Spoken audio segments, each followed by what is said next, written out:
The night I realized I didn't know him at all, I was sitting in the back of a taxi, rain blurring the city lights into streaks of orange and silver, and I felt my own heartbeat like it was a drum in an empty theater.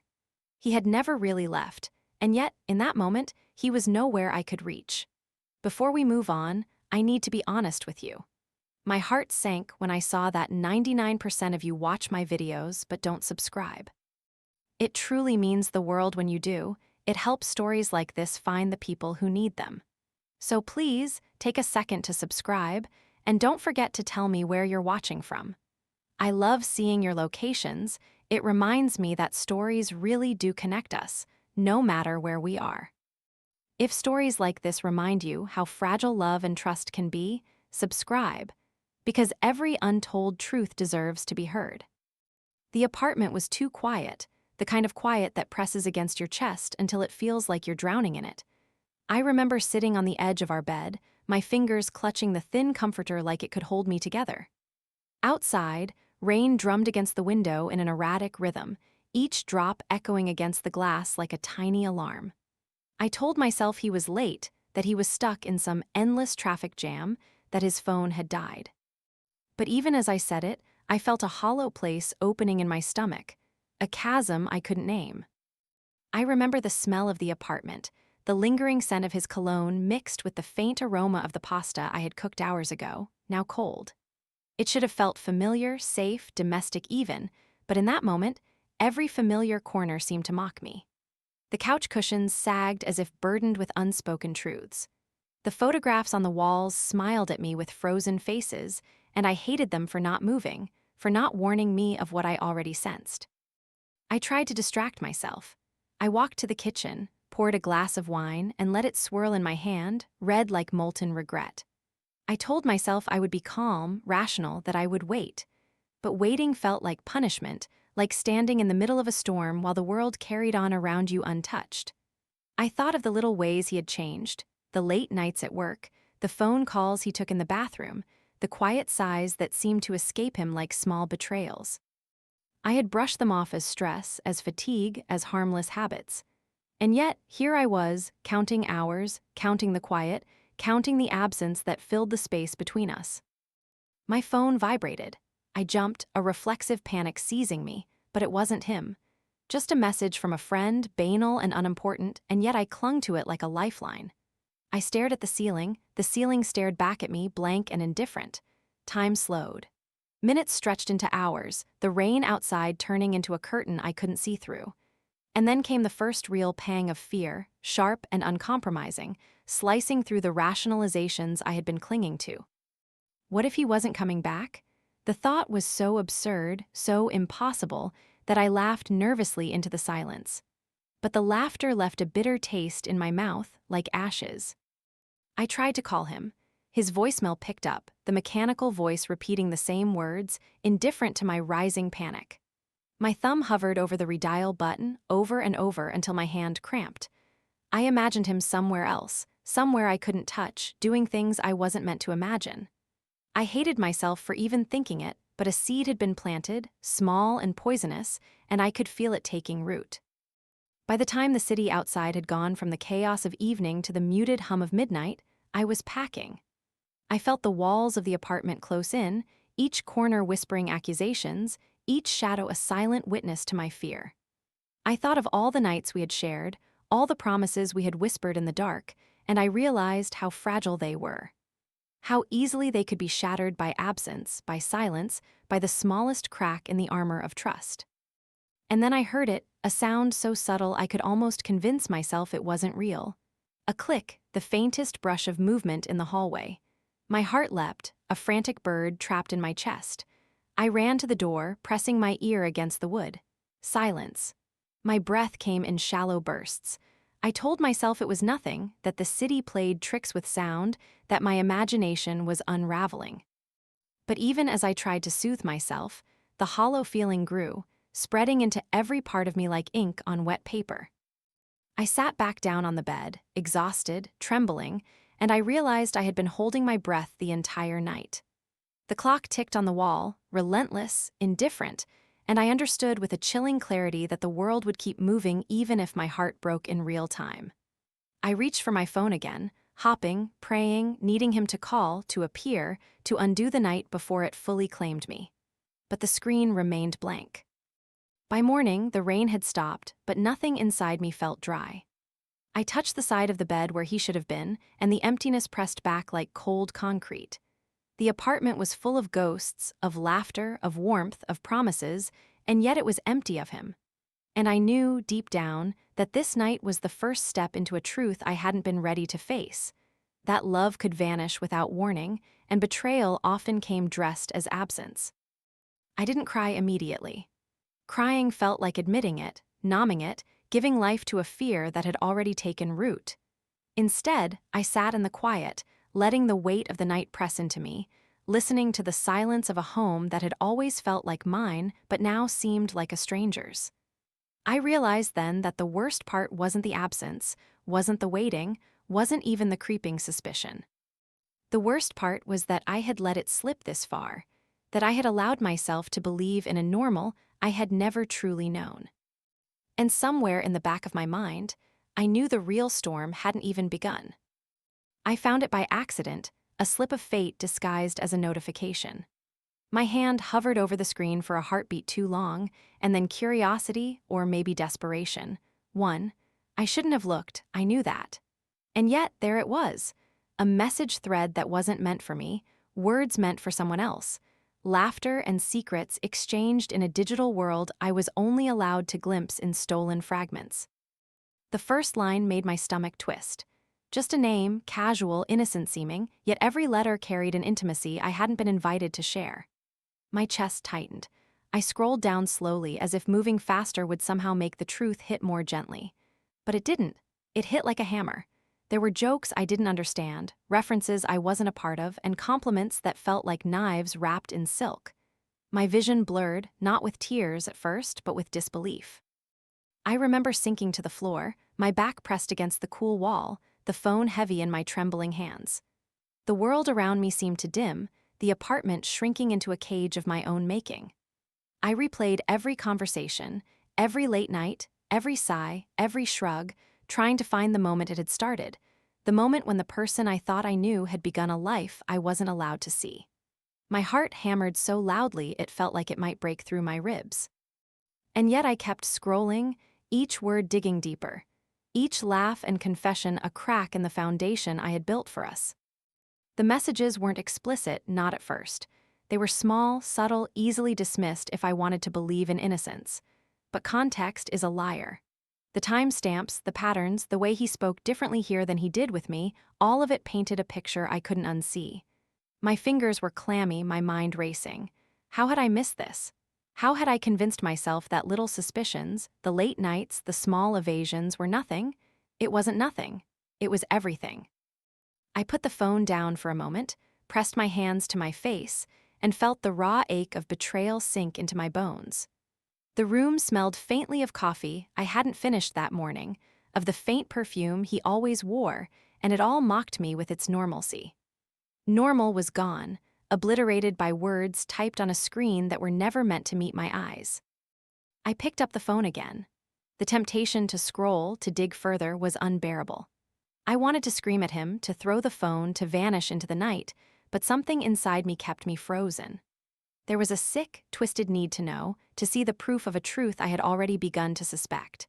And with each swipe, the room spun, the rain outside now only a distant memory, replaced by the pounding of my own heart and the rapid-fire thoughts that refused to slow down.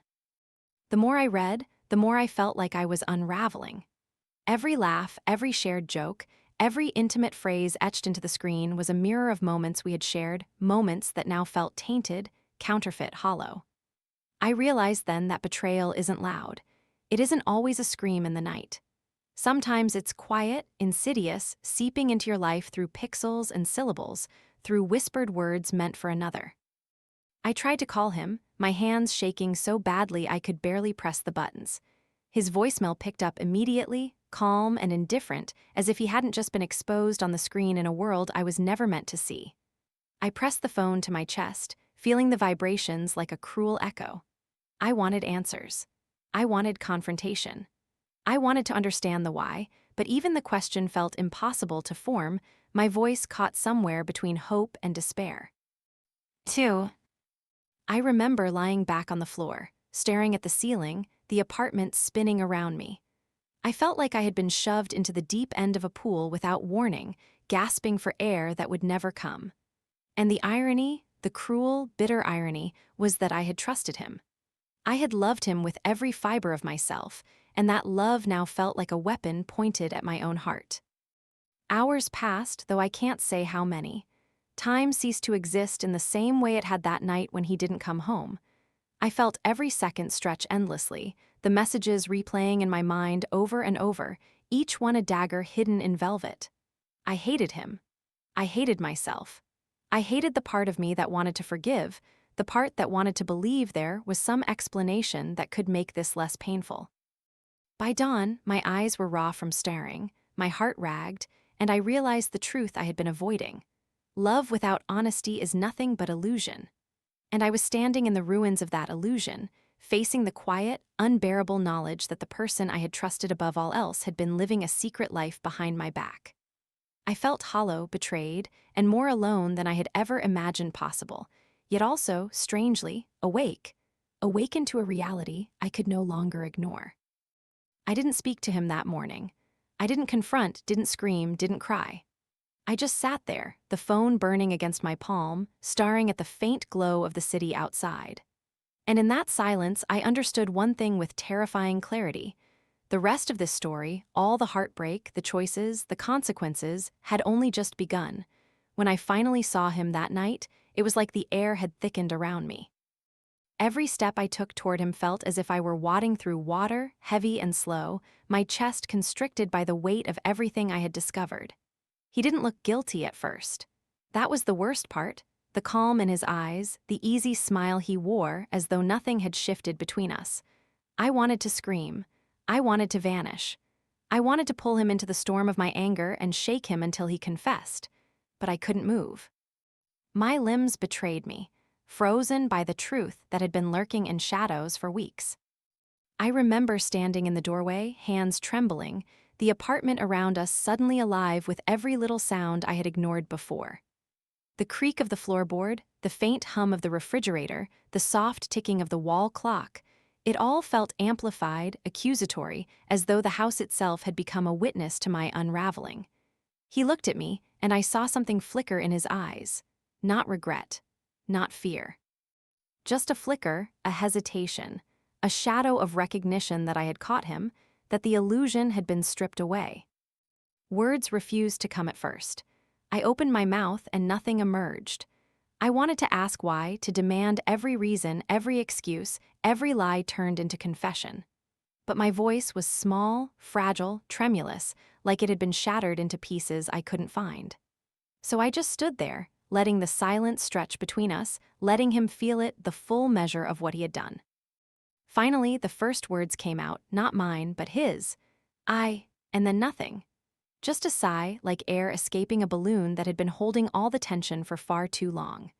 The apartment seemed to shrink further around us, pressing in, forcing us to confront the truth in the rawest, most intimate way possible. And as he struggled, fumbling for explanations that never fully arrived, I realized that confrontation was never about finding answers. It was about facing the truth in its purest, most brutal form, undeniable, unflinching, unavoidable. I walked closer, the distance between us shrinking, my chest tight, my hands shaking, and I demanded to see his phone.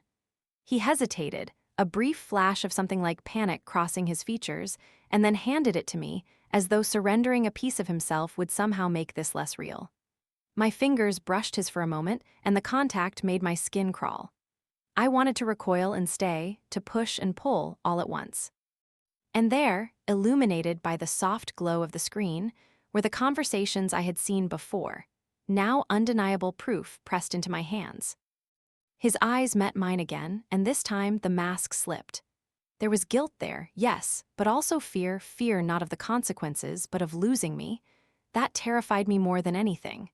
I realized I didn't just want him to admit what he had done, I wanted him to feel it, to carry it like I had carried it alone. But people rarely do that. They carry it lightly or not at all and leave the aftermath for someone else to bear. The room pulsed with our breathing, my rapid, shallow gasps mingling with his quiet, uneven exhalations. Every second stretched impossibly long, every heartbeat drummed a rhythm of anger and despair. I wanted to throw the phone, to scream, to run, to collapse. Instead, I sat on the edge of the couch, gripping the fabric so hard my knuckles turned white, and I let him speak, listening to the excuses tumble from his lips like fragile shards of glass. Some were true, some were lies, some were words meant to soften the blow, but none of it mattered anymore. The damage had been done. Trust had been broken, and the pieces weren't mine to put back together.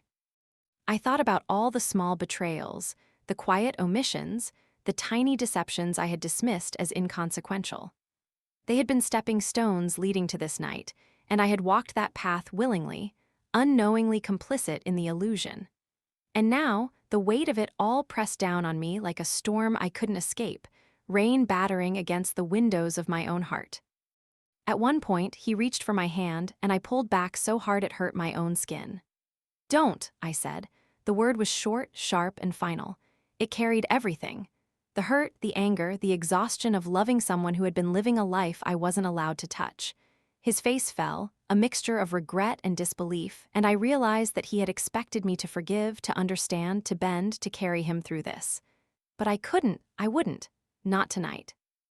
The confrontation didn't end with yelling or slamming doors. It ended in silence, the kind of silence that presses into your bones and leaves you hollow, the kind that makes you see every lie, every hidden message, every stolen moment in vivid, unbearable clarity. I sat there, watching him, the man I had loved more than I had ever loved myself, and understood that nothing could erase this. Not apologies, not explanations, not the gentle brush of his fingers across mine. By the time I stood and walked away, the apartment had changed. Every shadow seemed sharper, every sound more vivid, and every breath carried the weight of truths I could no longer ignore. I left him there, a man I had thought I knew, and I carried with me the ache of betrayal, the sting of exposure, and the heavy, silent knowledge that nothing would ever feel the same again. And as I closed the door behind me, the world outside seemed impossibly vast and impossibly empty all at once, leaving me with a question I wasn't yet ready to answer. How do you leave someone you once trusted with everything you had? Morning came slow, like a reluctant witness. Light spilled across the apartment in muted streams, pale and accusing, illuminating every corner that had once felt familiar, warm, safe. I sat on the edge of the bed, the sheets tangled around me, and I realized with a quiet, searing clarity that nothing would ever feel safe again. The home we had built together, every laugh, every kiss, every quiet Sunday morning, felt suddenly foreign, as though I had been living in a dream that had always belonged to someone else. I moved through the apartment like a ghost, touching objects as though they could hold memory in my hands. The coffee mug on the counter, the throw blanket folded neatly on the couch, his jacket slung across the chair, all of it felt like proof of a life that wasn't mine to claim. I wanted to scream, to break everything, to rage against the injustice of it all. But I didn't. Instead, I let the silence fill me, listening to the soft hum of the city waking outside, the faint chirping of birds that seemed cruelly cheerful in the face of my devastation. Packing was slow, deliberate. Each item I chose to take was a tether to the self I had been before betrayal touched my world. I left behind more than just things. I left behind illusions, expectations, and the weight of someone else's secrets. I wrapped my memories carefully, as though they were fragile glass, as though I could carry them without shattering. And yet, even as I packed, I felt the hollowness creeping in, a gnawing reminder that some pieces of life cannot be salvaged, cannot be returned to their rightful place once broken. I thought about him, the man I had loved with every fiber of my being, the man whose absence had first alerted me to the cracks in our lives. I imagined him waking in that apartment, surrounded by what was left of our life together, and I felt a strange, bitter mixture of anger and pity. He had chosen a life of duplicity, and now he would live in the aftermath of his own choices. And I realized something crucial. My own pain was mine to bear, but it would not define me. It would not anchor me to a life I could no longer recognize. The streets outside were wet from a rain I hadn't noticed falling, reflections of streetlights shimmering like molten gold on the pavement. I walked without a plan, without a destination, letting the rhythm of my steps carry me forward, away from the apartment, away from him, away from the life I thought I knew. Each step was an act of defiance, a quiet reclamation of my own existence. I breathed in the night air, sharp and electric, and I felt, for the first time in days, a pulse of freedom beneath the exhaustion and grief. 3. Memories came unbidden, and I let them. The laughter, the whispers, the small moments of tenderness, they were mine to remember, mine to hold, but they no longer had the power to trap me. I realized that forgiveness wasn't about absolving him. It wasn't about condoning what had been done. It was about releasing myself from the weight of carrying someone else's betrayals. And in that release, I found a strange, quiet strength I hadn't known I possessed. I didn't know what the future would hold. I didn't know who I would be outside the shadows of our relationship. But I knew this: I would breathe, I would move. I would exist fully, without hiding from the truth, without letting fear or heartbreak dictate the contours of my life. The city stretched before me, vast and indifferent, and I stepped into it with trembling but determined feet. Each step was an affirmation, a promise to myself that I would live beyond the pain, beyond the betrayal, beyond the ghost of a life that had never truly belonged to me. As I walked away from the apartment, the rain began to fall again, soft at first, then stronger, washing the streets in silver. I raised my face to it, letting it soak my hair, my skin, my clothes, and I felt something shift inside me. Not forgiveness, not closure, but something equally potent. The recognition that I was still here, still breathing, still whole in ways he could never touch. And in that moment, I understood that walking away wasn't just an act of survival. It was an act of reclaiming myself, of stepping into the life I was always meant to lead. By the time the sun broke fully over the horizon, the city alive with the noise of morning, I had left the apartment behind. I had left him behind. I had left the version of myself that had loved blindly, that had trusted without question, that had allowed another's secrets to define her reality. And as I moved forward, one careful, deliberate step at a time, I felt, for the first time in what felt like forever, the fragile, extraordinary pulse of hope stirring within me. I didn't look back, not once,